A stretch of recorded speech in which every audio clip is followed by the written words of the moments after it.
to DGFirst Management Committee of Tuesday 27th of May. I think before I actually start into the business of the DGFirst Management Committee, I'll take the opportunity to thank all the DGFirst staff that were involved in the official opening of the Dock Park on Monday 19th of May for the royal visit. The sun shone, and this portrayed not only the work and effort done in the restoration of the park in a shining light, but also clearly showed both DGFirst and our council at its best. With regards to DGFirst Committee business today, we'll note that there's 2 items of business contained within the papers. You'll also note there's no final outturn finance reports due to these being finalised by the Section 95 officer and the DGFirst finance officer for the financial year just concluded. I've also asked we'll come to that actually. Following on from our last committee and the success of DGFirst service blogs, I've asked for Tatton Park facilities management and a briefing from our roads section regarding aids to movement to be presented following formal completion of this committee. I think we found these useful and informative at the last committee, and I'm sure we'll find these interesting as it gives us a better insight into operational matters at DGFirst. With that, if we go on to the Sederunt and apologies. Good afternoon. We have 10 members present. Councillor Yin may be along in a moment. Thank you. And do we have any declarations of interest? None noted. Okay, if we go on to the minute of the meeting of 25th of March, there was a question raised about this.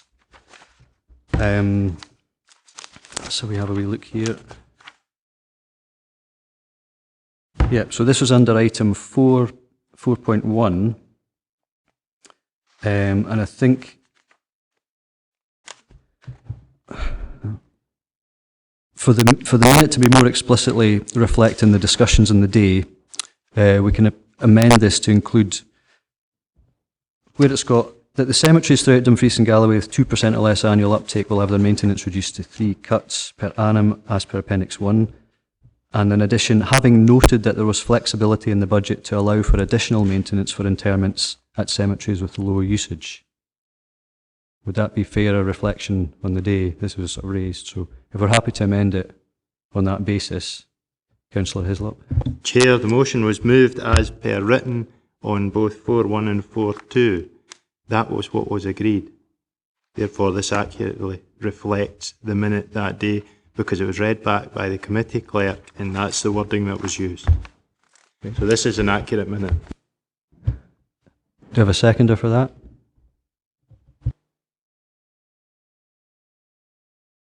Councillor Dryborough. Yeah, it was my understanding it was along the words that you were actually saying. It was reduced to a minimum of 3 cuts per annum. And that's why we put the £60,000 back into the budget for that flexibility within that particular area. So I'm happy to go along with what you actually said. Right, and just picking up on you there, that's specifying reduced to a minimum of 3 cuts. But is that including the note that the flexibility in the budget was there to allow maintenance? Councillor Carruthers. Could you just, sorry, because I was looking at someone else here when he picked it up. I remember the discussion in regards to £6,000. I'm sure it was actually myself that mentioned it. So could you just tell me what your version of the actual account of the day was, please? Okay, so as is, I'm taking on board Councillor Dryborough's minimum of 3 cuts per annum. Having noted that there was flexibility in the budget to allow for additional maintenance for interments at cemeteries with low usage.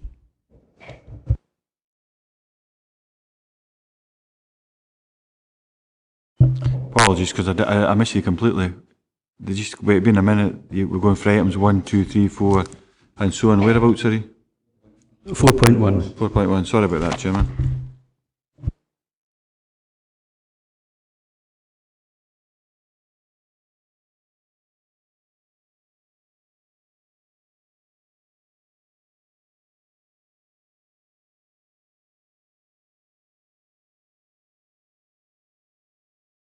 I suppose it there's a motion amendment. I suppose I'll go to the vote, but my recollection, I can remember specifically talking about, I'm sure it was this committee, unless it was EI, but I'm sure it was this committee talking about having to listen back to about the extra £60,000. It was this committee, the extra £60,000 as a degree of comfort in regards to if we needed further cuts.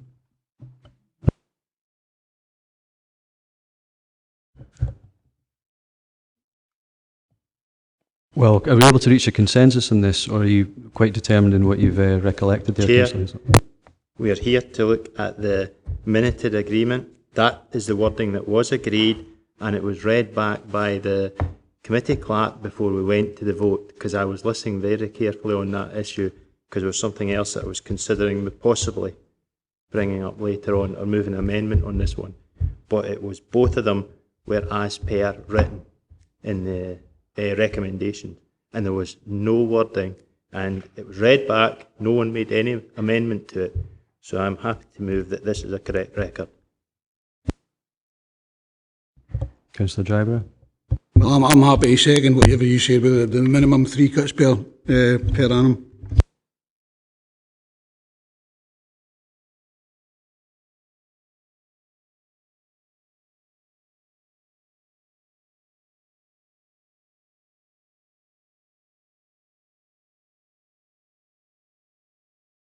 Chair, if I can, I could just remind members when we were set the budget setting process at full council, there was £66,000 worth of savings within the cemetery cuts.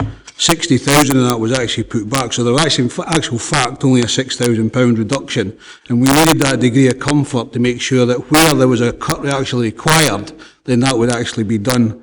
So there was 5 pages of section 29 in the full budget report to full council, and that included that £60,000 going back. Right, I think we're in a position now, though, where we're trying to agree what the minute of the last meeting was. So it's clear that there's 2 recollections of what that is. Councillor Collins first. Thank you. Thanks, Chair. Surely the easiest way to clarify the situation would be to make reference to the recording of that meeting, and that addresses it. There should be no requirement for us going to a vote here. The clarification's in the recording.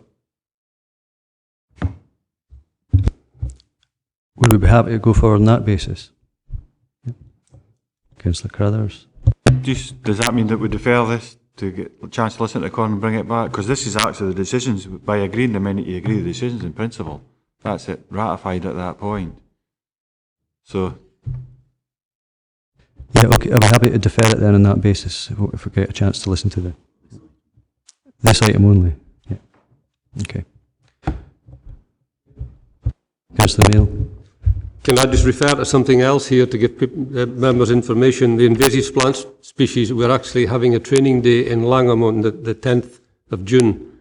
And I wonder if there'll be any DGFirst staff could come, because we're still seeing grass verges in our area being cut where the plants are very small but are being spread.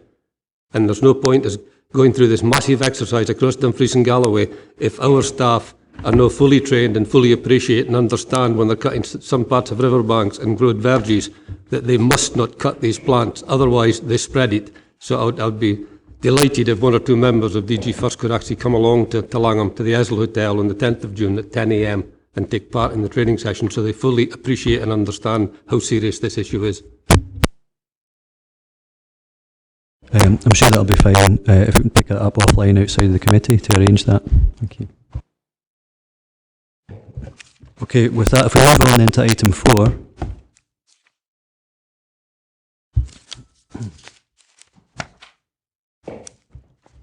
We've got the Director's end-of-year assessment of DGFirst business plan performance.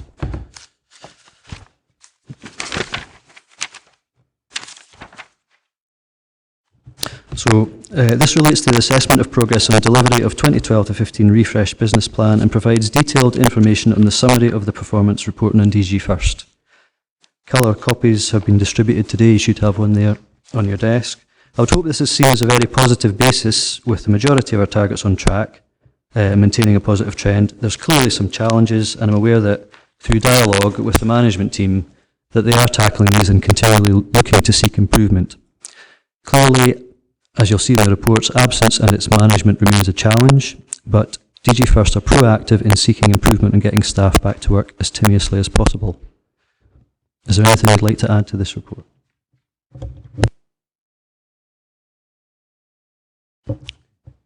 Any questions from members? Councillor Carruthers first, then Councillor Dryburgh. Well, just to start off then, Chair, in regards to the the absence leave. Have we got anything, because our target's 9 days, we're looking at nearly 14 days, so that's nearly 50% over, it's 40-something% over. Have we got any comparables across other local authorities, in particular in regards to manual type of working, because I would imagine this is a fair basis of what's here, so have we got any comparables for that, please?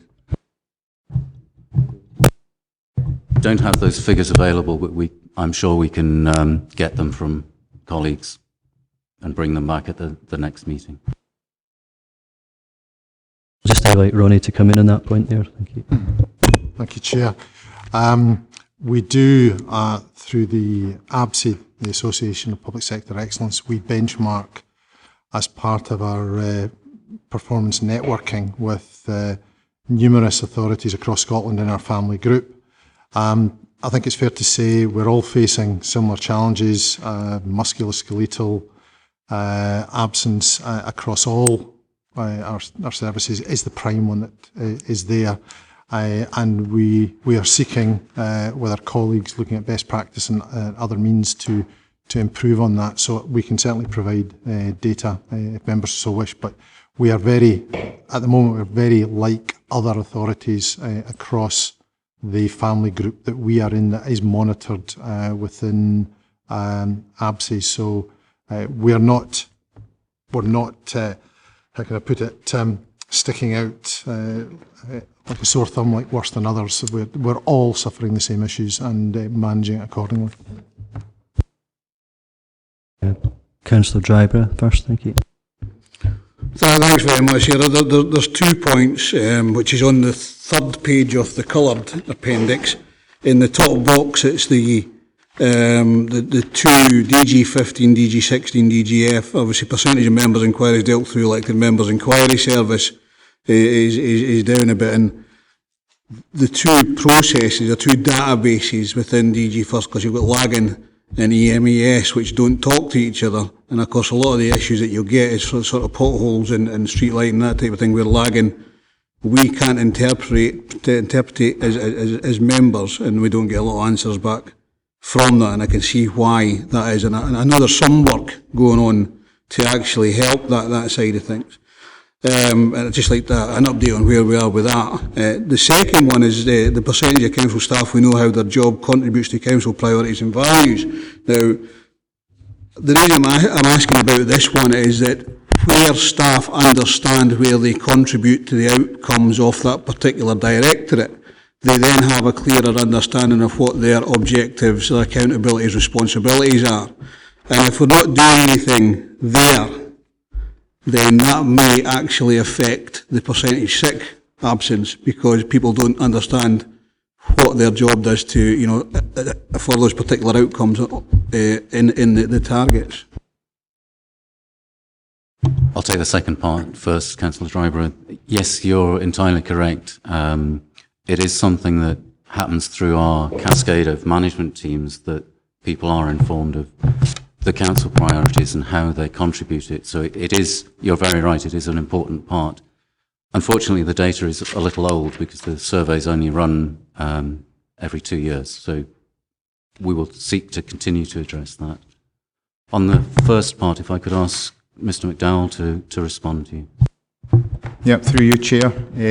Totally agree, Councillor Dryborough, regarding the EMES, and we're working with colleagues in CCS to address that, to get on, move from respond onto lagging. CCES, the Community Council Inquiry Service, has already moved on to that, and we're looking to put the elected member inquiry on there as well. So you're right, it'll bring everything together. So at the front office, everything will be on lagging. We'll have one point of contact with regards to all the information that we'll hold. And it'll give us real-time information that everyone can access. So certainly it will benefit. We haven't met target this year. We have increased from last year in a positive manner. You can see that the short trend has improved, but it is something, again, we're actively looking to improve. And I think through lagging, that will certainly benefit us in the future. Thank you. Councillor Crothers, I'll let you back in because it was relating to a point you asked earlier before going to Councillor Hislop. Thanks. It was to come back on the same point. It was just in regards to how we go forward with it. Clearly, if we're looking at 9 days as a target, I was feeling certainly, and rather have a report back, I'll happily see the there's an action plan, it's saying within the actual exception report. I'd like to see that if that was possible, see what we're actually doing and just see it coming back to its natural process. But because we've had the reassurances, Kenneth, will come back in 6 months, I would imagine. But because we're so far off, we're 50% of our target, I think we need to be looking at potentially either getting underneath that, see exactly what the cause is, and we should be able to identify that through the action plan, what the points are to improve it. And I would say that that's the main point, either that or we have to change the actual target to make it realistic. We can't keep coming in at 50% above target, can we? So just to get an understanding how we do actually compare. Understand that can be brought back as part of the refresh process of the business plan. Yep. Okay. Councillor Hislop. One point, just on point, Councillor Crothers, we have the figures there. Can we strip out the mandatory sickness out of it so that we can actually see how we reflect as against? Because if someone has to be off because they're a carer or working in a kitchen, it does impact compared to the likes of if you can come back the next day because you're possibly working in an office situation. There was that, and I'm just trying to remember where I marked it. It was something to do with the actual recording of the absences. It's sort of stated that it's as accurate as we know it is, but the figures may be higher this year because we've actually improved the way that we recorded them. Now that would suggest that you've not reached fully the point that you want to get to, but they might not be reflecting the full absence if the figures aren't reflected. And on another point, it's one of my old hobby horses, is the roads maintenance. We've actually achieved 81% of our repairs in time. That means 19% aren't. And I think at the last Thorold Community Council I attended, they were celebrating the 16th month of reporting potholes in the same place that have never been touched. I know I reported them about 6 months ago, and just wondering if there is anything for that other 19% as in timescales when they need to be filled. I'll try and deal with all of those. The last time we did the analysis, the mandatory absence would have taken it down about a 1% total. That's 1 percentage point, not 1% of that. Your second point, Councillor Hislop, I've forgotten, sorry. There is a line in here that says that because we're getting better at recording. Sorry, yes. Have we actually reached 100% yet? I think that's almost unanswerable because we think we have, but we are continuing to work with colleagues in HR to make sure that the recording is done correctly and that the data is reported consistently, and that causes an issue, particularly with some sectors of staff. The final point, really the targets that we have for response times for carriageway defect repairs doesn't mean to say that we won't get round to those that are not done within the 2 days, the 5 days or the 30 days. They will continue to be done. And in fact, Mr. Clemmy has been doing some work on just that issue recently. Councillor Peacock first. Thank you, Chair. It was a point on the timescales as well, but Mr. Barker has actually given us. I was just going to ask if members could be reminded of what the actual timescales were for the different categorisation of the potholes. But 2, 5, and 30. Well, I'll pick that up. Thank you. Councillor Hislop was saying about 16 months. I mean, we go to some community councils where for 7 years they've been reporting road defects and they still aren't fixed. So, but apart from that. I'd like to ask just a couple of quick points. Further down the page there, on the percentage of property maintenance defects repaired within the timescales, does this include school buildings properties as well, or does that come under the education department side of it? And the second point comes back to the exception report on the elected member inquiry service as well. These days when we, as members, put an inquiry in referring to potholes specifically, we get a reply back stating that all roads are inspected on a regular basis, etc., etc. And some potholes are categorised more important than others, and some potholes are not really categorised as being a safety defect at the moment, so will not be touched. Now, my question is this a reply that is counted within the statistics as an inquiry being dealt with? Because in my mind, it certainly is not. I mean, this is a standard sort of reply that is going out to every pothole inquiry that is put in at the moment. And that, to me, is not an inquiry being dealt with. The inquiry being dealt with is when the actual potholes or the road defect in question has actually been repaired. So I'd just like some information as to what's actually included in these figures to say that actually, an inquiry has been dealt with. Mr. Clemming will.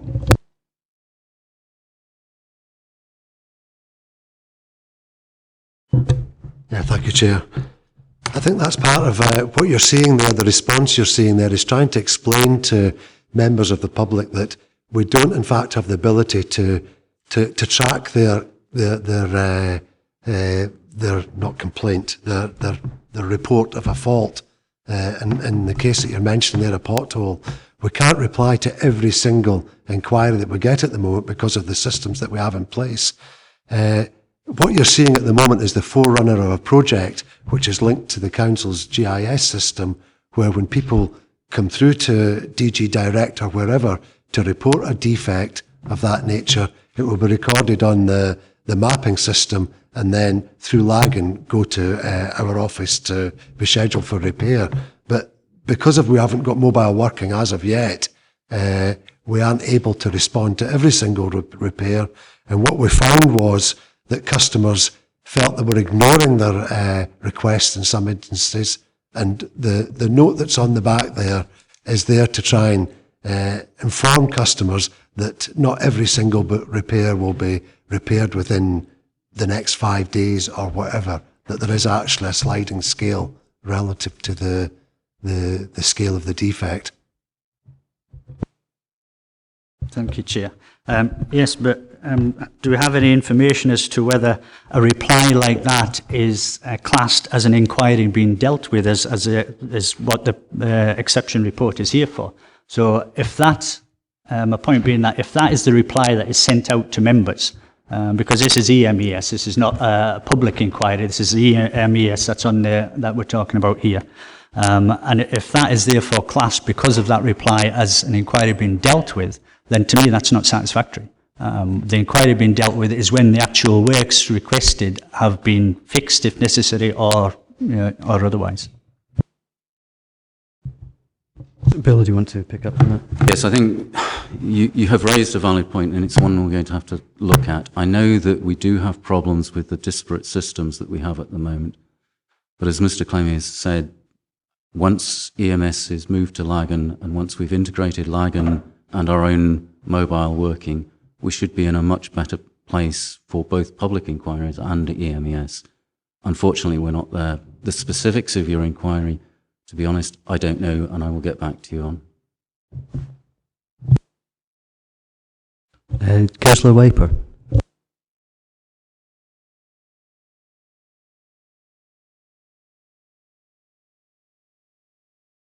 Right, thank you, Chair. Just a couple of points. Number 13 in the code, anyway, 13 public toilets achieving required cleanliness. The value is 100%, which is great. I just wondered why the target had actually been set so low. And number 16, how do we gather the information on the quality of the community safety teams? I've had an awful lot of the general public come to me lately about the dog warden part of that team, or the people out on dog poo patrol, whatever, being very heavy-handed. You're guilty until proven innocent, not explaining the recourse to challenge the decision, just absolutely, you've done this and that's it sort of attitude. So how do we actually gather the information on the quality of that service?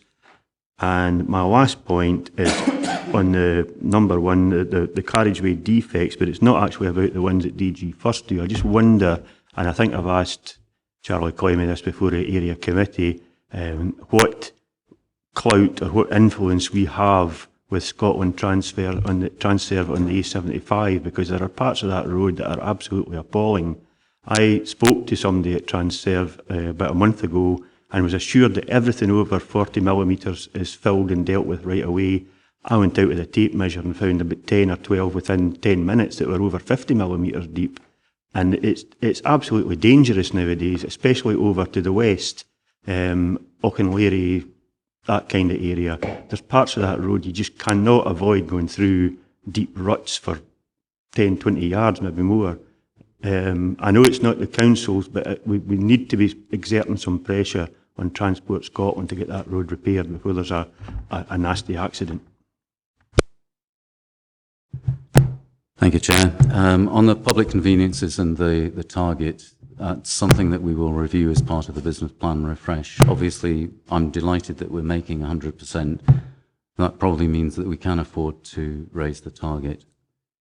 The community safety quality is done by a questionnaire to everybody that they have an interaction with, a formal interaction, and that's the results even from those that have had enforcement action taken against them.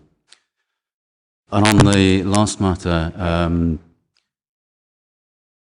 Scotland Transerve and the other operating companies are very much bound by the contracts that they have with Transport Scotland. It's certainly something that we can raise in our routine liaison with the unit manager, and that can be done. Mr. Clemmy will ensure that it's done in the near future. But we have very little power on somebody else's road.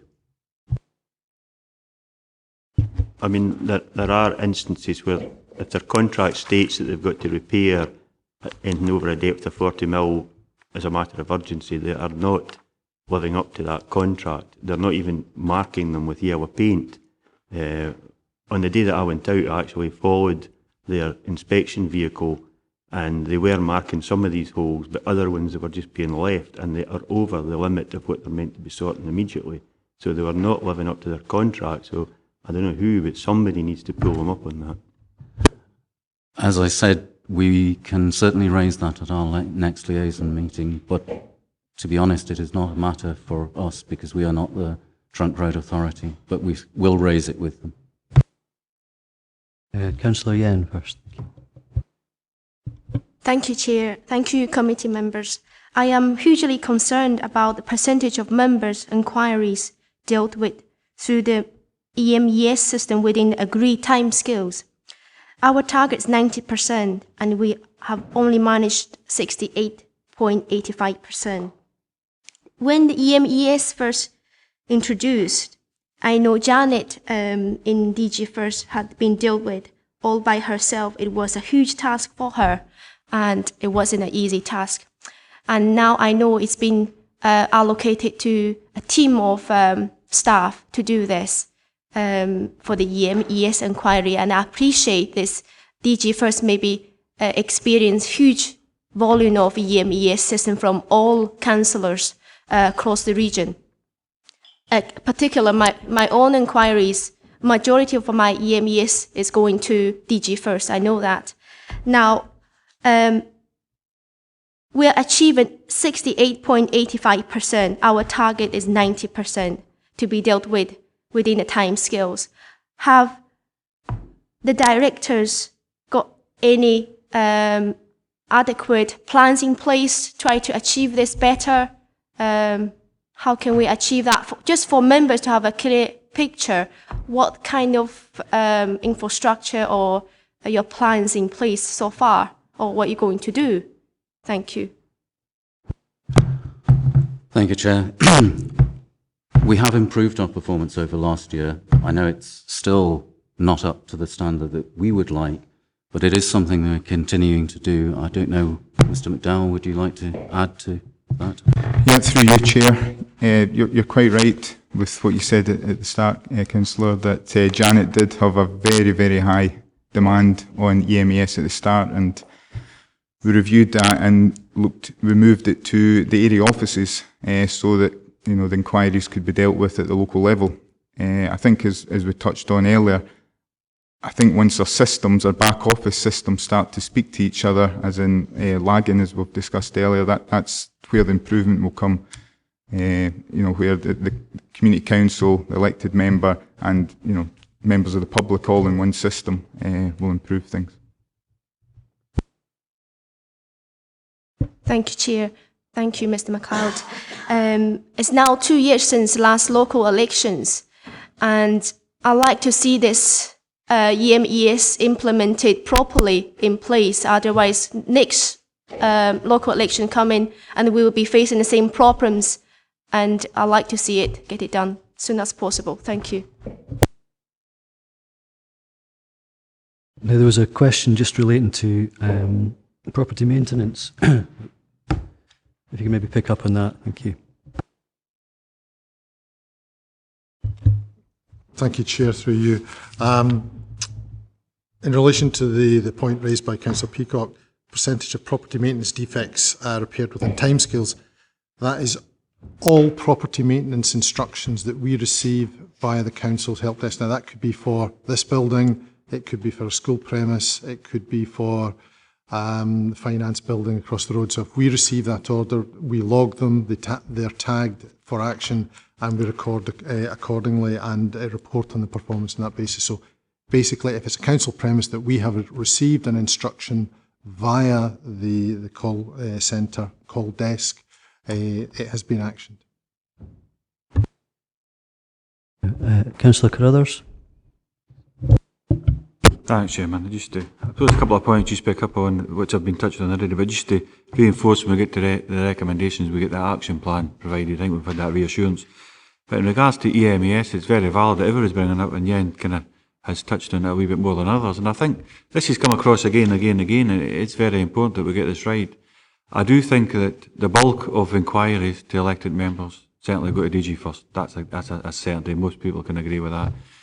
So, yet, again, they've not got any more financial resources than any other service to which to, far less in some cases, in which to provide that service. I think it's only fair that, and it's quite clear, we've got the evidence in front of us, that it's under-resourced. I know there's improvement actions in place, but whether they actually meet or not, I think really, in real terms, we either should be getting a report back to look at potentially making a bid to policy and resources, to a funding stream, whatever that may be, a corporate change fund or whatever, in regards to just resourcing that to the proper level, even for a couple of years, to see what benefits that brings. But we all know as elected members, we are the council. We're constantly being ridiculed for not getting back in time with decisions or questions, inquiries that we put to the council in whatever format. Like I say, the bulk of most members' inquiries go straight to DGFirst. They've got to deal with that. We've got no more resources than anybody else. We should resource this properly, and it lets us fulfil our duties as members to the proper level. So I would certainly put forward, we either get a report back on that subject, or we do as a management committee put forward a bid to the policy and resources to potentially the corporate change fund to actually get more money for actually resourcing that.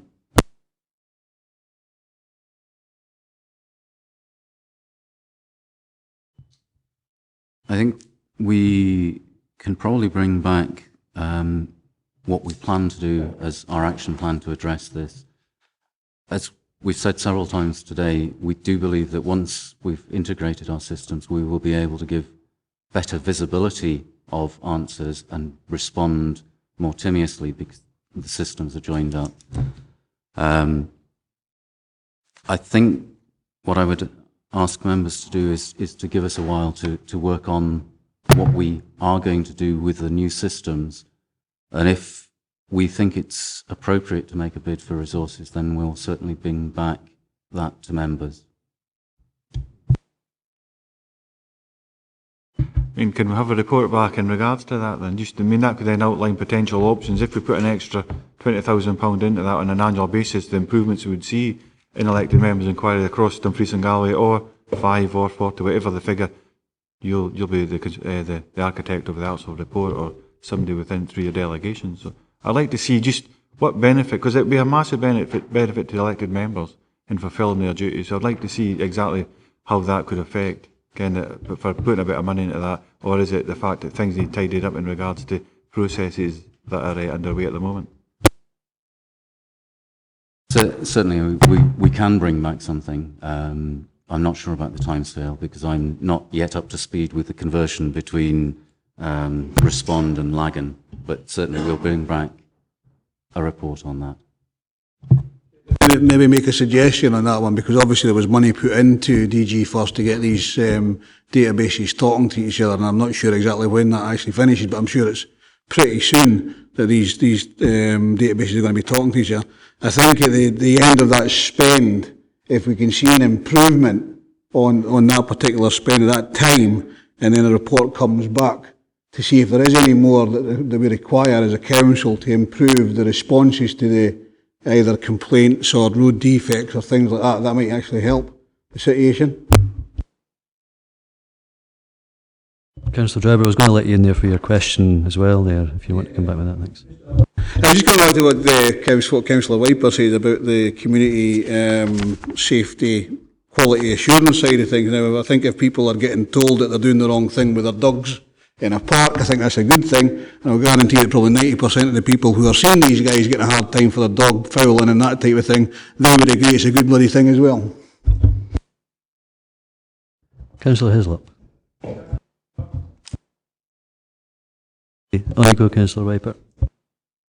I'm in full agreement with that people who are genuinely doing something wrong, it is a good thing.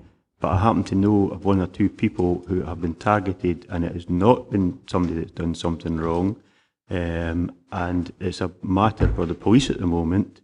But the attitude that has been reported to me of the officers involved has been, you are guilty and proven innocent, not the other way around, where people should be given the chance to mitigate their circumstances or whatever.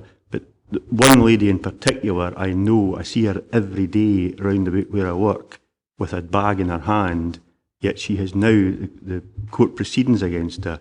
I think the officers have made a mistake and they're just not willing to admit that. That is why I brought the question up. I think if it's within the appropriate gift to maybe take that up offline out with the committee, with some of the DG. Okay. Do you want to add to that? No. Councillor Hislop. Chair, it's moving on to Appendix 3. We have the ICT development and integration. Now, there's a red octagon there that says either overdue or neglected. Now, reading through this, I would say it sounds a bit harsh to say that it could be deemed neglected, because when you look at it, we've actually moved one of the things into a different scheme, the sort of the road services one. It's grown. So I think we should be looking to see whether it's actually should be coming out of there as a red and maybe going into something as an amber. It's progressing. And we've also got the neighbourhood services one. We have the issue with regard to, we're waiting on an ancestry agreement to be signed by the council, legal services.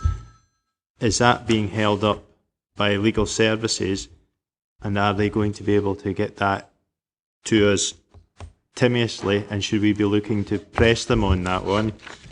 And when we go over the page, we go to the departmental workforce plan. It's a green light, yet compared to the original start due date, it's going to be a year out of date by the time it comes in. Now, did we make the decision to actually stretch that out? Right, so we're happy with that, and therefore I'm quite happy with that. But the other one, what's holding us back? Because do we need to go to policy and resources and say, you know, you're part of the council, legal services are holding us up, and therefore we're getting bad reports? Thank you. For hand over to Giles McDowell for that question. Okay, through you, Chair. If I maybe start with the first one, the roads project through the road service. Absolutely right. With the new business plan refresh, we will encompass that new project that's there. That's growing arms and legs, for the one with better words. So absolutely, that will be within the new business plan moving forward for next year, the refreshed one. On the neighbourhood services side, waiting on the mapping system. We are actively working with our colleagues in legal to move that forward, and it's close to finalising that. So it is something we have we have done that over the last sort of 3-4 months, and we'll continue to do that to get to the correct outcome. Thank you. And Councillor Neil. Thanks, Chair. Sorry to go back to EMES, but I just wondered, is there a breakdown area by area? Because certainly when the report comes to area committee, I would be wanting to see how Annandale and Esdale has performed under the EMES system, and I think it's really something that's quite vital that we do have some sort of local performance so we can see how it's doing in our own areas. I'll hand over to James maybe to expand on that a wee bit. Okay, through you, Chair. Yeah, I think that's, again, something through lagging. The reporting side is something we need to improve so that we can break that down and give you that type of detail. Start off with the headlines, but have the detail below that you as members require. So it's something, again, we have got in line to put in place, is improved reporting. Councillor Collins. Thanks, Chair. Just to ask when it's expected that the back office systems lag in EMES, the integration of these is expected to be completed by. I mean, we could go on endlessly concerning ourselves with this software not talking to each other and not being able to bring accurate information forward. There's no point in us looking at budgets, or particularly looking at increasing budgets, if we're not getting the efficiencies from the systems that have already been at least started to be implemented. When can we expect them to be fully effective? I think there are actually two parts to this, Councillor Collins. One is the move of EMAS onto Lagan, and then there is the slightly wider ranging one where we are trying to connect Lagan and our work management systems and our repair crews into a single front to back system. Mr. Clemmy can speak about that element. I don't know whether Mr. McDowell has a deadline for the changeover from EMES, because it's not us that are doing that, but I can find out and let you know. I do thank you for that answer. I am concerned about the acquisition of software across the council and its compatibility with existing systems and the resource that this council has been putting in, and it's not exclusively by any stretch of the imagination a question regarding DGFirst only. It's right across the council that we seem to get clogged up with software systems that aren't interacting in a way that is fully effective or fully productive for the council. So that's not just a question for DGFirst. Thank you. I think if I could just comment on that, that's why the integration and development of ICT systems is a major thing for us. There are a lot of standalone systems that we are gradually putting together and making them interact, and that's why particularly the roads project for carriageway defects is a major step forward. I'll ask Mr. Clemmy just to briefly say a few words on that.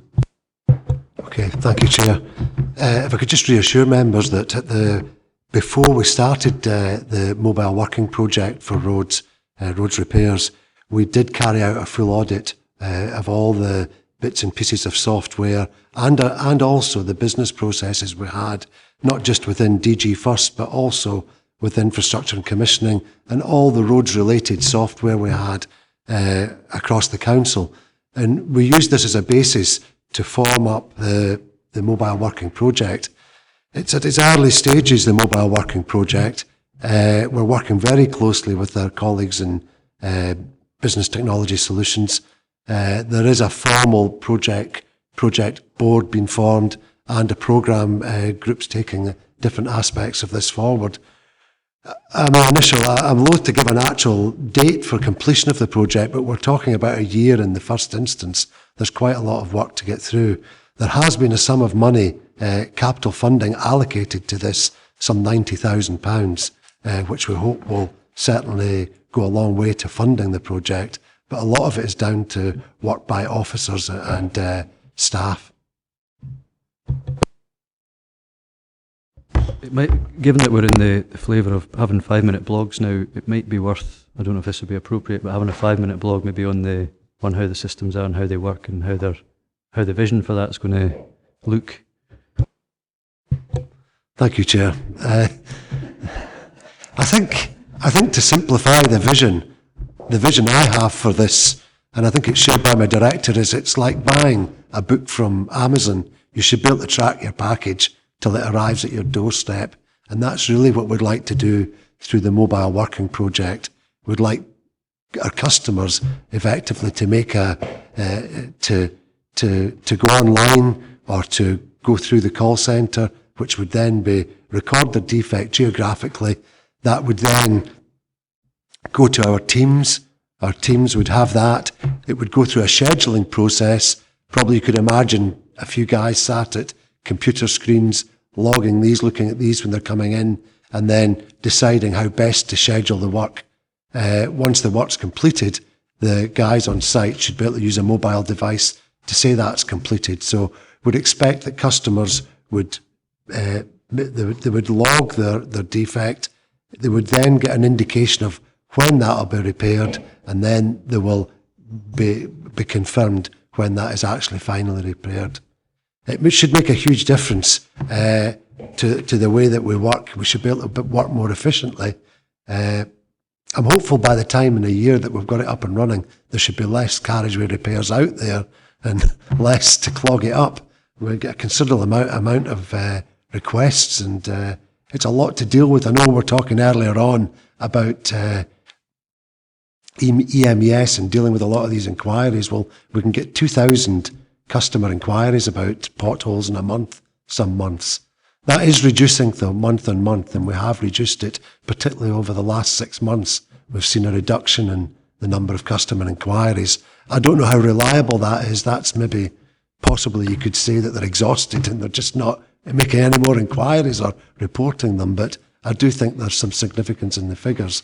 But really, a lot of what we've been talking about, a lot of the EMES inquiries, it's very difficult to give feedback on every single inquiry until we've got our mobile system working.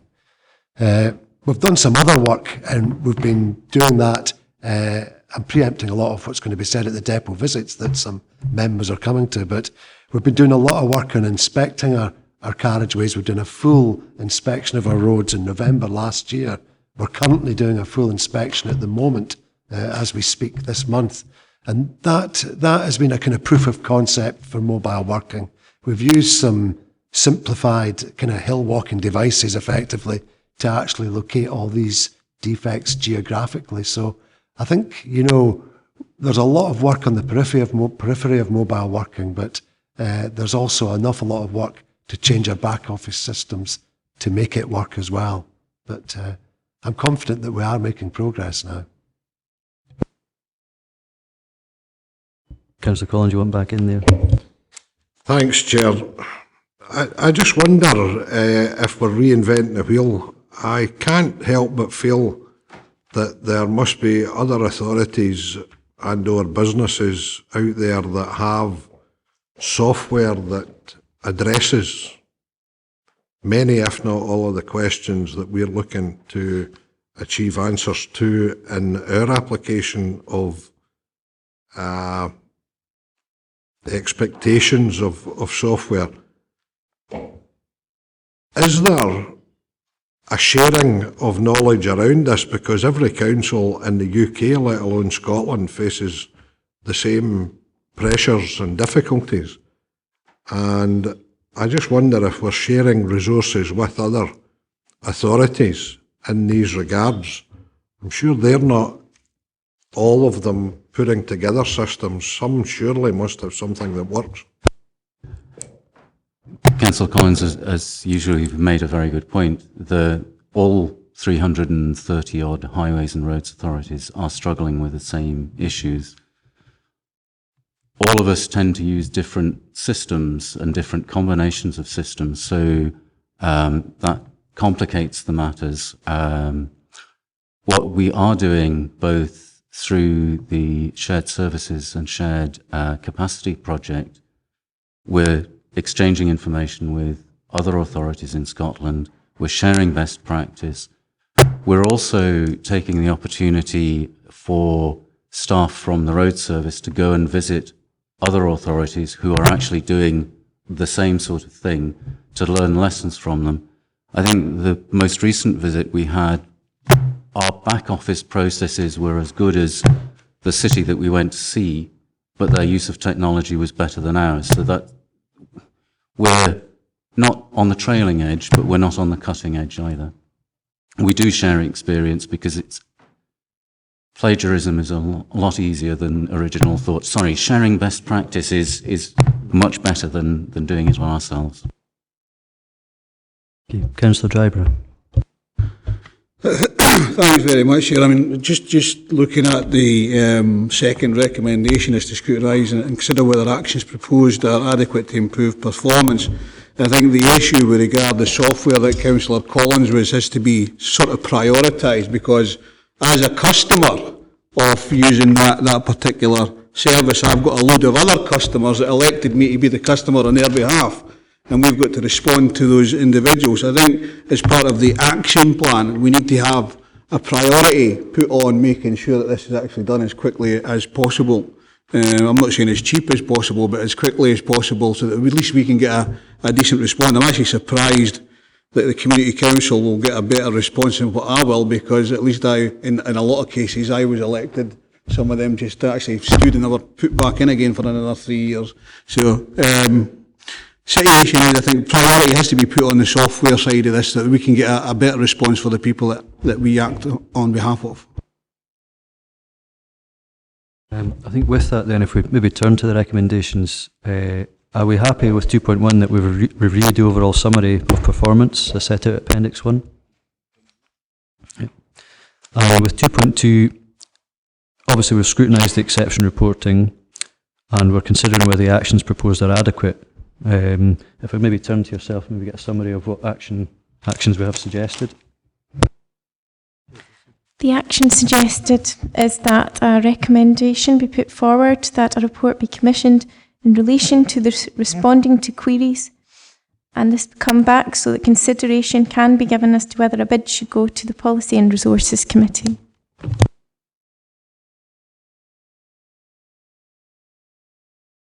Councillor Carruthers. When I was looking at the times, I just wondered if September was appropriate for that, because I knew Bill said he couldn't do that straight away, but if September was appropriate, and at least we have the fullest of information in it at that point.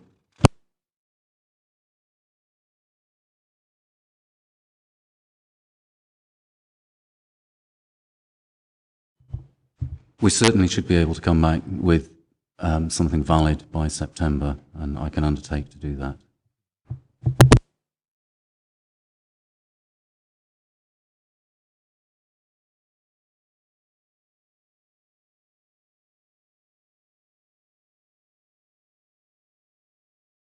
And the other action point is that the EMAS system be treated as a priority. And I just want to go back to my previous recommendation, add to that to say that this report be achieved by September. Members happy to agree on that basis? Yep.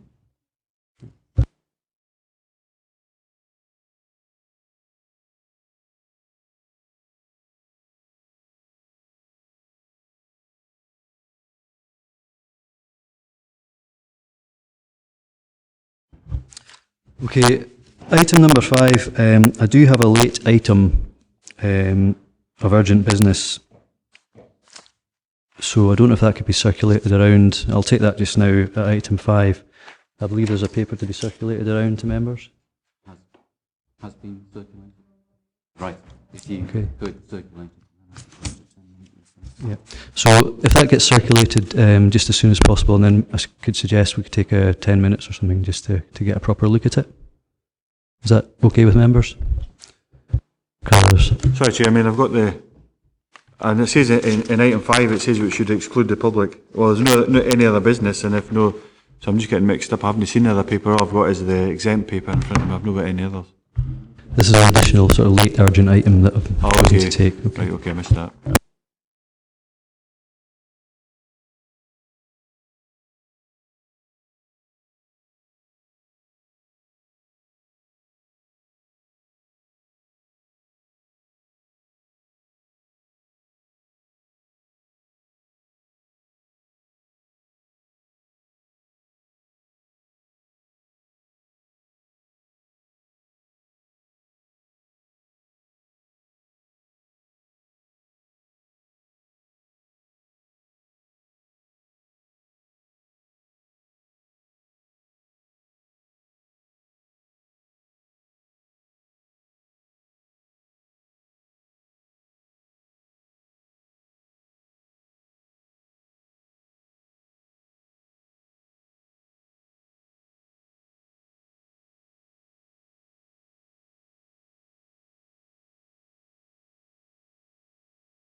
I just call a formal recess and then you can come back in at past and we'll resume, if that's okay?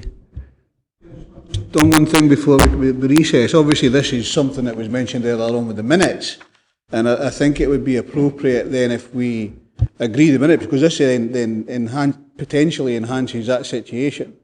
If members could think about that when they're in recess, that would be useful. Yes, Councillor Hislop. Yeah, I think this backs up my point, as it says the previously agreed standard of 3 cuts per annum. And I'll go to recess now. Thank you. Everybody, hopefully you'll all have had a chance to had a look at the additional paper there. Obviously this is an additional late report for member consideration due to the concerns raised relating to the maintenance of the burial grounds. And it's basically saying we can't delay this to a later meeting due to the growing conditions being encountered.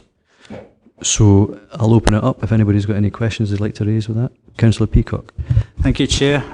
Yes, as we all know, it's been a very emotive situation across the whole of the area with as far as the cemeteries and the cuts are going concerned.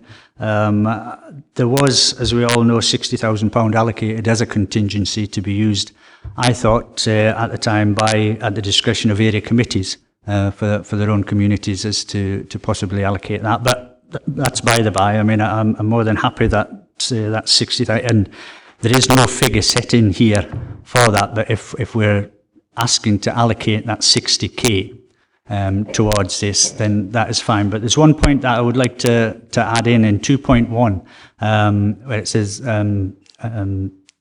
to increase the cuts from 3 per annum to once per month for the remaining growing season, and I would like added into that across all areas, so that each area so that there's not a particular area that is missed out if other areas take a larger proportion of that contingency money.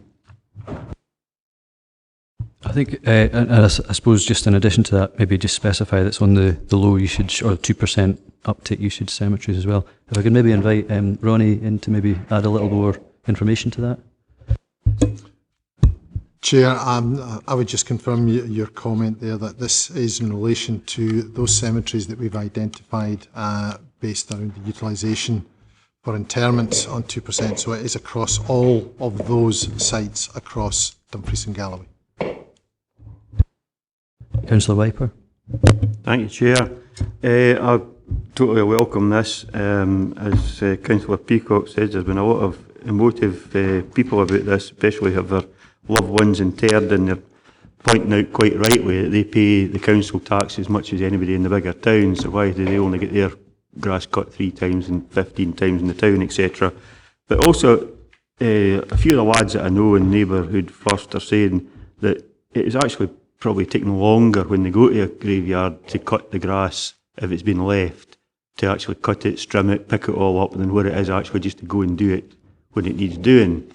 But they also extend that to other areas. I mean, they say that we're still being employed, we've still got the machinery, we still go to an area with our 4x4 and our trailer and our lawnmower, etc., and we cut 75% of the grass, but because of these savings, they've got to leave 25%, which then looks like a green Mohican, and they say it would take them absolutely no time extra just to do the whole job. So I would like to know how we identify that this is actually saving money when the people are still being employed, but they're not doing the job that they did this time last year. Thank you. If I can maybe ask Ronnie if you want to maybe detail a little bit more about how the operational factors are coming into play here. Thank you, Chair. As we previously detailed, the savings were around the non-employment of seasonal staff and through the Council's VER system for employees that were wishing to leave their service. So we have removed across our service a sizable number of employees that would have been involved in this. So although there are still a lot of our own operatives out there working, the saving has been made by the non-filling of vacancies and the non-employment of seasonal staff to supplement our own crews in delivering the ground service across the region. Just one point, Chair. It's just about my second point on that. Like, there's a very small area of grass in the middle of Kirkcudbright called the Moat Brae. They do go and cut it, but they do leave a very small area. What is actually the sense in that? Is there not a rule could be applied to, you know, if it's a massive playing field, okay, cut round so much and leave so much. But if it's only going to take 5 minutes more when they're out with a tractor or whatever, why not just actually do the job and that's it? Chair, again, I can have that one checked, but I certainly know in my village where I stay, there's a small area that's not cut as well. Currently, it's not cut because they are still the remnants of the daffodils that are there, and it may well be that the same circumstance, Councillor, but we'll certainly have that one checked and we can advise you accordingly. Thank you. Councillor Hislop. Chair, I think one of the big issues that we'll face when we actually go out to do the first cut is the amount of grass that is actually there. I would like to think that on the first cut we would actually lift the arisings, because I can see the fact that we could end up with the grass rotting the sod that's there, and we'll end up with patches full of weeds rather than actually grass. Once you get onto your basis of once a month, I think it could possibly, there won't be as much there to actually remove. And if we're lucky and get a really warm, dry summer, we might get away with just having sort of powdery stuff there rather than having lush grass as we have this year. And I think it's good that we recognised that this year has been different from last year. Last year, I can remember farmers weren't cutting their silage to the 15th of June, that usually cut on the 15th of May. This year, different growing conditions. And I think we need to realise that, yeah, we might maybe just got it a wee bit wrong in this one, and welcome the fact that we're looking now at going to once a month. Thank you. I'm certainly not an expert in the decomposition of grass, but perhaps, Ronnie, if there are any operational challenges that you faced in that regard and solutions that you found? I know the crews that are out there, Chair, are endeavouring to treat the grass as best they can. We are not lifting the grass at this time, but we are endeavouring to mulch the grass to the best of our ability, using the equipment that's there to ensure that we minimise the impact because of the length of the grass that has grown just now. Councillor Yen. Thank you, Chair. I very much this report to bring into this committee today.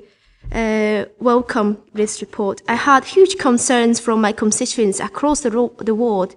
I'd like to see DGFirst and members would agree that to use common sense to cut grass as necessary.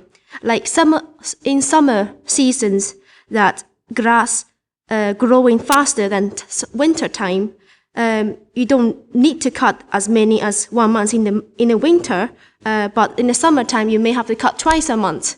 So DGFirst had the monitoring system that DGFirst should know the best way, and you should advise members in order for us to make the correct decisions. Thank you.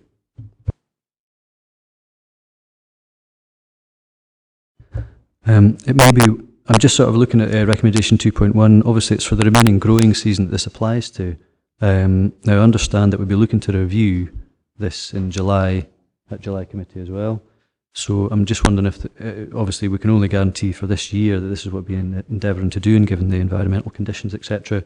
Is there anything further you'd like to add to that, Bill? No. Mr Dempster? No.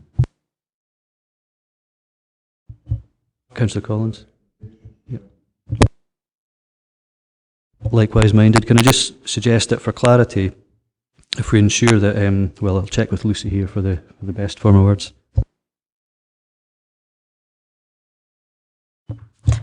What we propose to add after the words "the remaining growing season" is across all cemeteries which have less than 2% uptake/usage across all areas.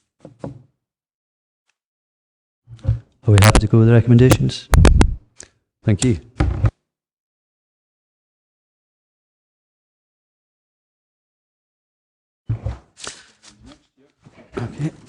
Okay, so item 6 is local government